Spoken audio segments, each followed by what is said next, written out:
Bonjour et bienvenue. Aujourd'hui, on plonge dans un texte vraiment puissant, le Manifeste de l'humain. C'est une exploration fascinante de notre place dans ce monde numérique qui va à 1000 à l'heure.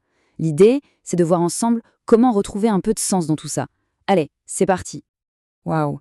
Sans le regard humain, le progrès n'est une mécanique vide. Ça pose le décor, hein. Dès le départ, ça frappe fort.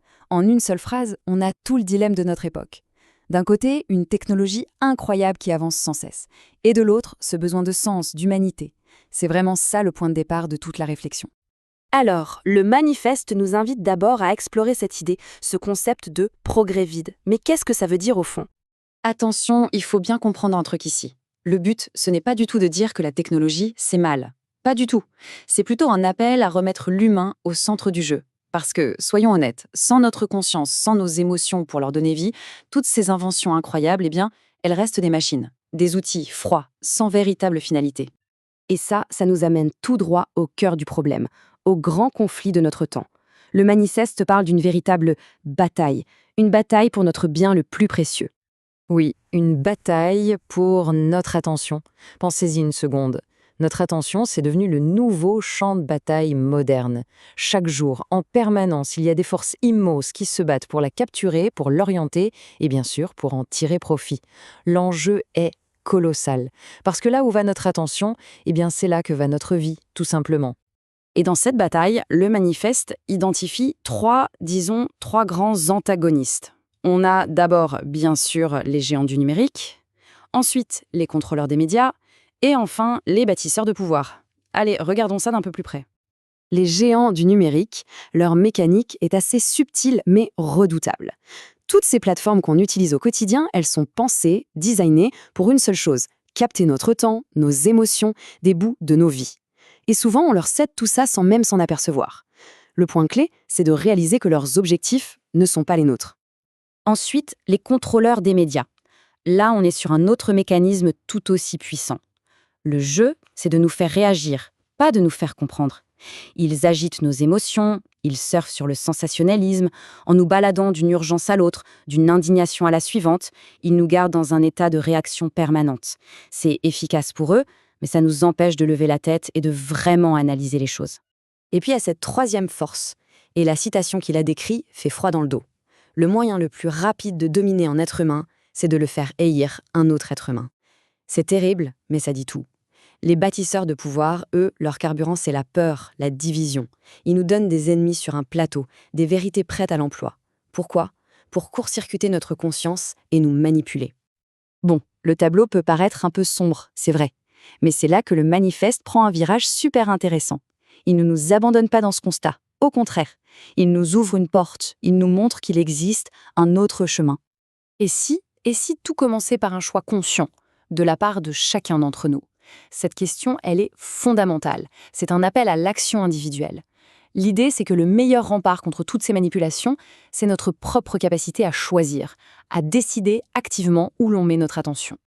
Et si on arrêtait d'être des soldats anonymes dans des guerres qui ne sont pas les nôtres? Ça va encore plus loin, ça. Ça veut dire reprendre les rênes de sa propre histoire. Arrêter de se battre pour des objectifs qui nous sont étrangers. C'est se poser la question, honnêtement, est-ce que cette bataille, c'est vraiment la mienne? Et là arrive le retournement de situation, le changement de perspective le plus brillant, je trouve. Et si on utilisait la technologie, non pas pour se fuir, mais pour mieux se comprendre? Vous voyez l'idée? La technologie n'est pas le problème en soi. Le manifeste suggère de la retourner, d'en faire un miroir, un outil pour mieux se connaître, au lieu d'un simple écran pour fuir la réalité. Ok, tout ça c'est bien beau, mais concrètement on fait comment? Comment on passe de l'idée à l'action? Eh bien, la réponse du manifeste est simple et puissante. Il faut devenir des créateurs du sens. Selon le manifeste, la vie, au fond, elle est faite pour ça, pour ressentir, pour penser librement, pour aimer généreusement, pour créer, et surtout pour révéler notre valeur unique. Ce ne sont pas juste de jolis mots, ce sont des verbes d'action, des choses à faire, à vivre au quotidien. Et ça nous mène à cette affirmation. Nous ne sommes pas des consommateurs de vagues d'informations. Nous sommes les créateurs du sens. C'est une véritable déclaration d'indépendance. On arrête d'être passif, d'être juste un consommateur qui avale tout ce qui passe. On devient actif. On devient la source même du sens dans notre vie. C'est un changement de posture radical. Toute cette réflexion nous amène vraiment au noyau dur du manifeste, à cette vérité essentielle qu'il veut nous faire redécouvrir, la valeur d'être humain. Ici, le manifeste s'adresse vraiment à chacun, individuellement. Il dit « Ta valeur réside dans le simple fait que tu es ». C'est si simple et pourtant si profond. Notre valeur ne dépend pas de ce qu'on produit, du nombre de nos followers, de ce qu'on possède, non. Elle est là, de base, intrinsèque, simplement parce qu'on existe.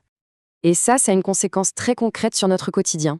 L'idée, c'est que chacun mérite de se réveiller le matin avec le goût d'exister. Pas avec cette boule au ventre, cette anxiété si familière. Ce n'est pas juste une belle philosophie, c'est un véritable objectif de vie. Finalement, la promesse du manifeste, c'est celle-ci. Quand on s'autorise à vivre en pleine conscience, à penser par soi-même, à ressentir les choses profondément, eh bien la vie devient plus lumineuse. Tout simplement. C'est comme si on rallumait la lumière à l'intérieur. Et on termine donc sur cette question, la question qui résume tout, peut-être la plus importante.